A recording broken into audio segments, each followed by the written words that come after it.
The wind swept over the surface of Zellerith Prime, a cold and silent world with a crust that sparkled like shattered glass under the twin suns.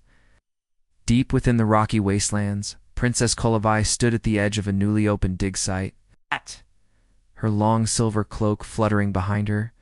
She was young, but already known among the Veilwings for her sharp mind and unshakable curiosity.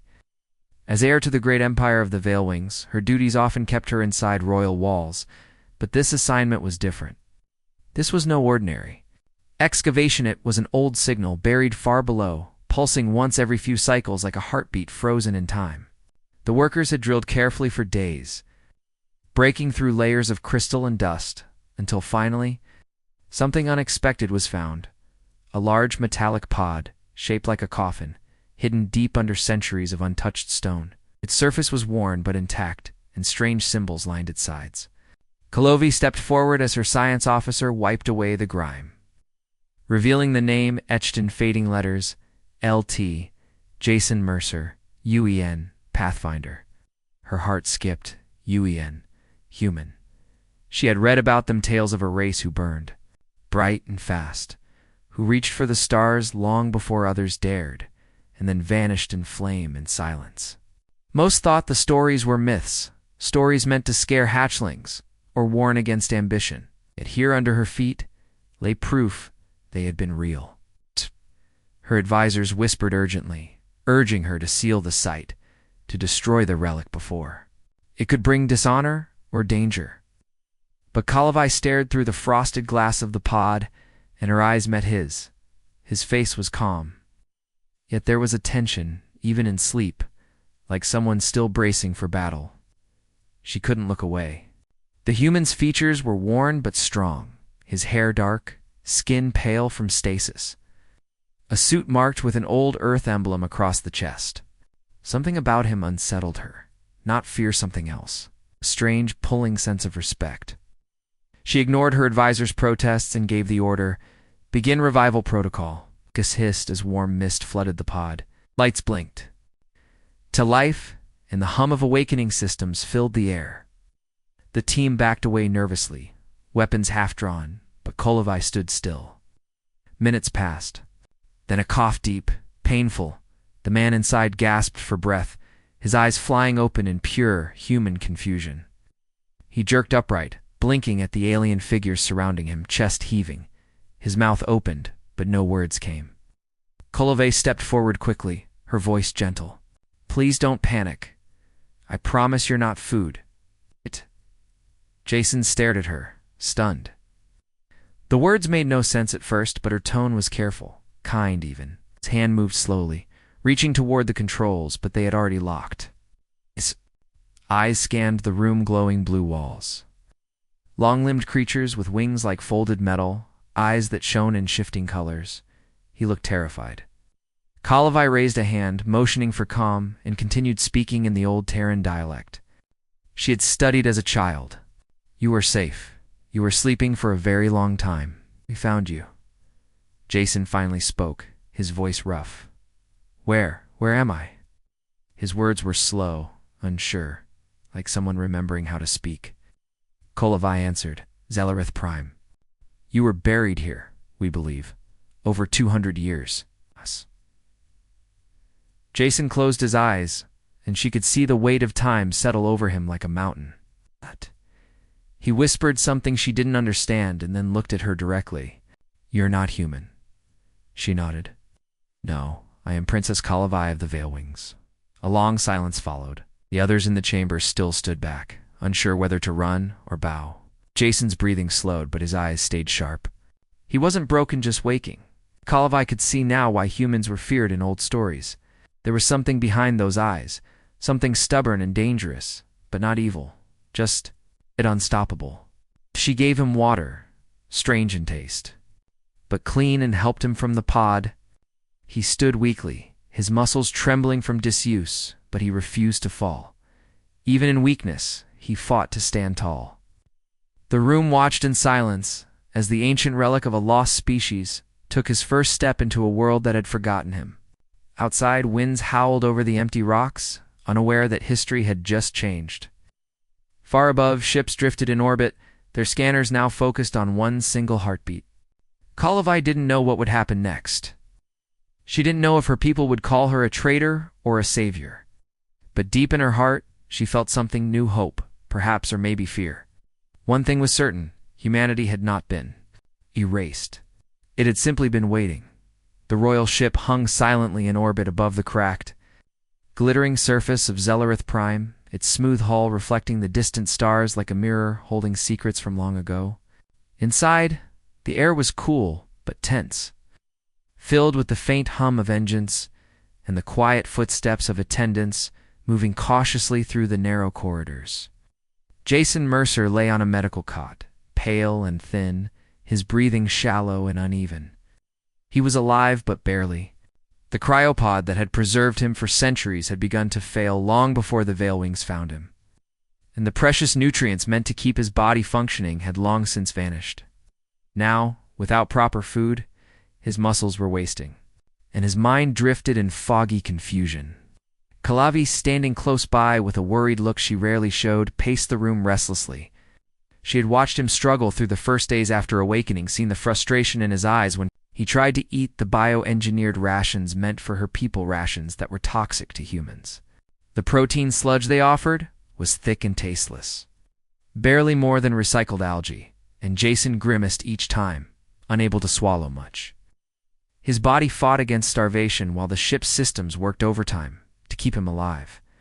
Desperate, Kalavai took a risk that shocked her advisors and enraged the court. She sent a secret, crypted message across the sector, a call for help no one expected.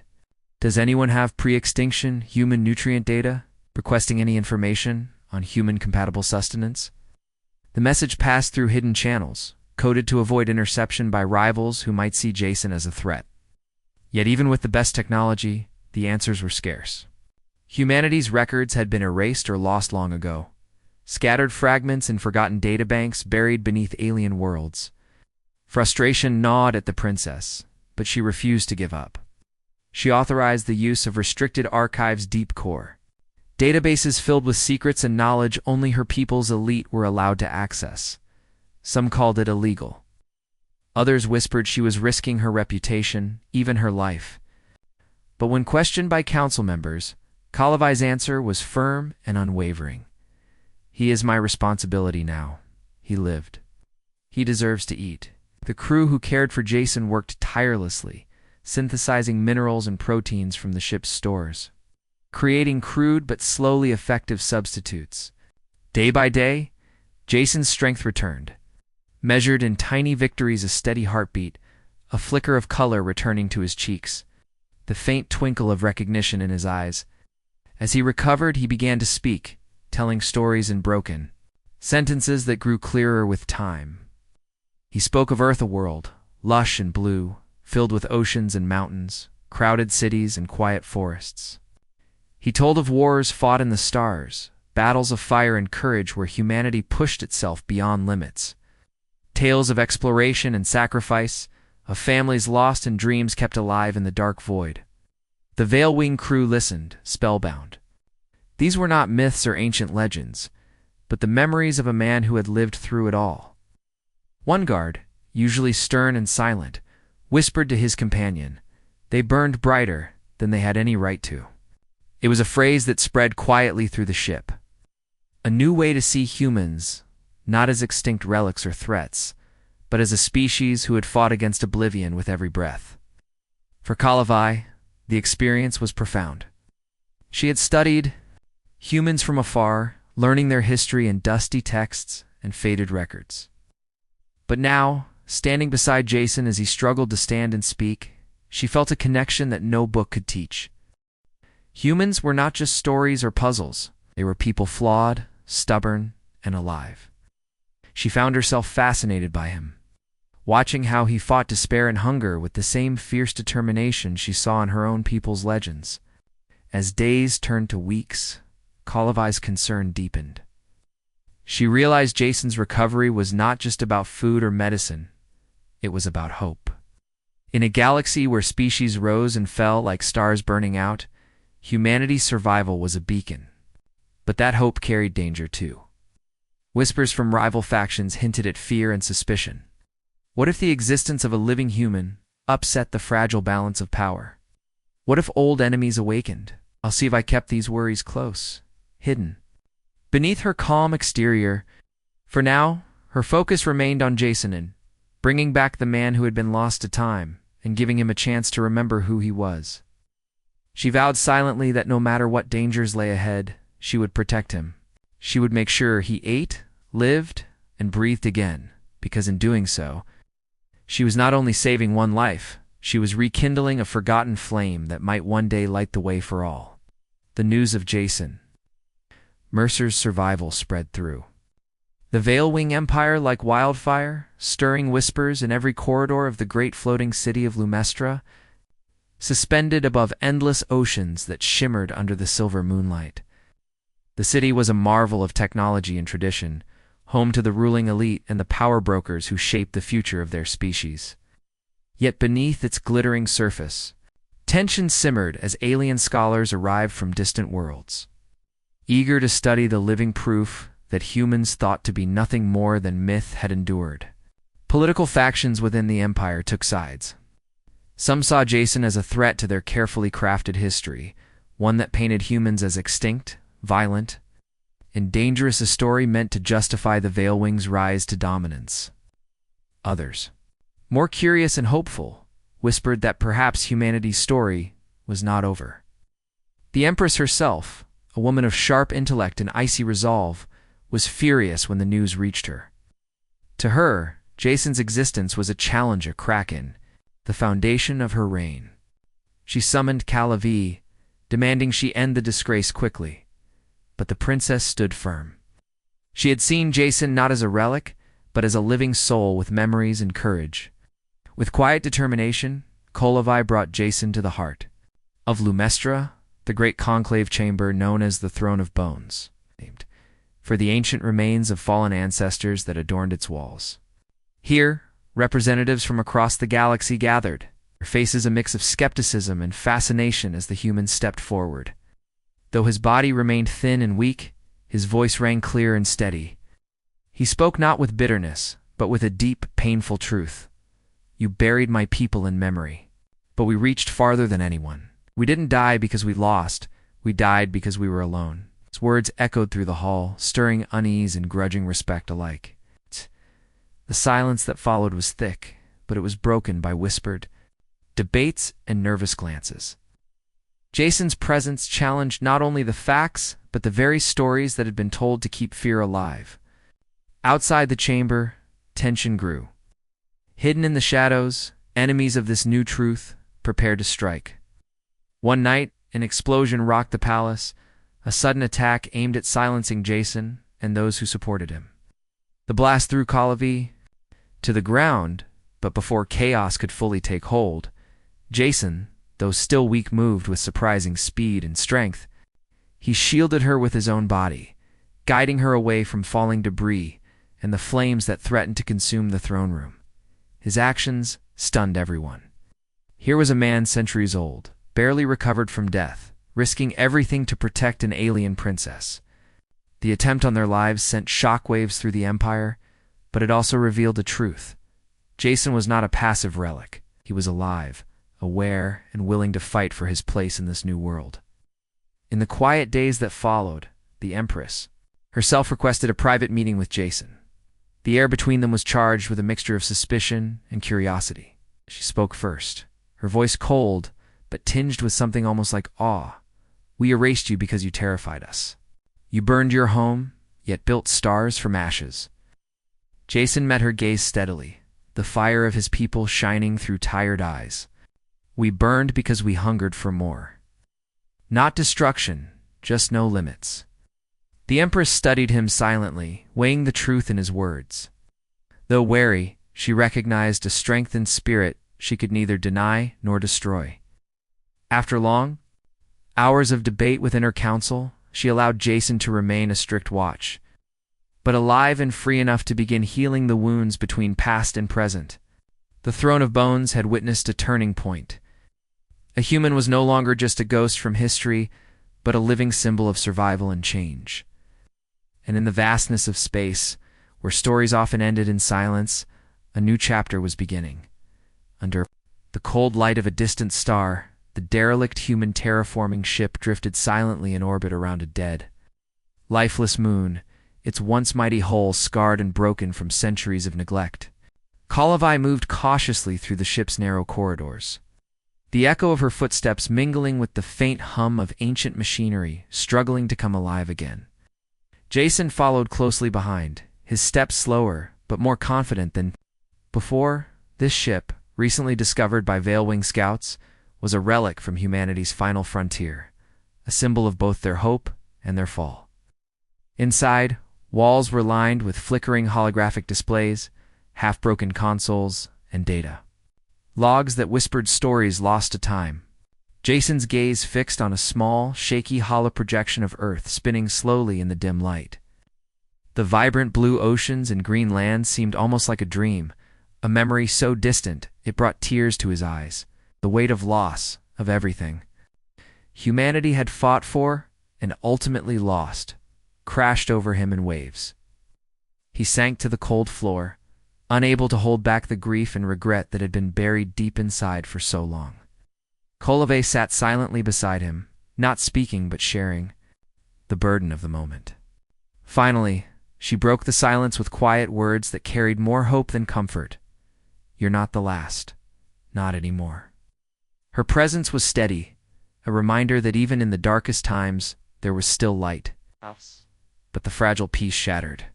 Suddenly, when alarms blared through the ship's old systems apparatus, xeno-scavengers known for their ruthless hunger for ancient technology had found the ship and moved in fast. They descended in rickety armed crafts, weapons flashing and engines roaring, eager to strip the human relic for parts and secrets. The Veilwing security forces on board scrambled to defend the ship, but it was Jason who became their unexpected leader, though still regaining strength. He moved with the fierce determination of a man who had faced countless battles and survived. Using salvaged equipment, a battered exoframe that enhanced his movements, and a pair of Veilwing stun rifles, he commanded the defense with old human tactics born in wars long past. His voice was calm but urgent, barking orders and rallying the crew. His knowledge of combat, strategy, and the will to fight for survival turned the tide. He led charges through dark corridors, dodged plasma blasts, and coordinated counterattacks that pushed the scavengers back step by step. Each move he made was a reminder that humanity was not just a memory. It was a force that refused to die quietly. The battle was fierce but brief.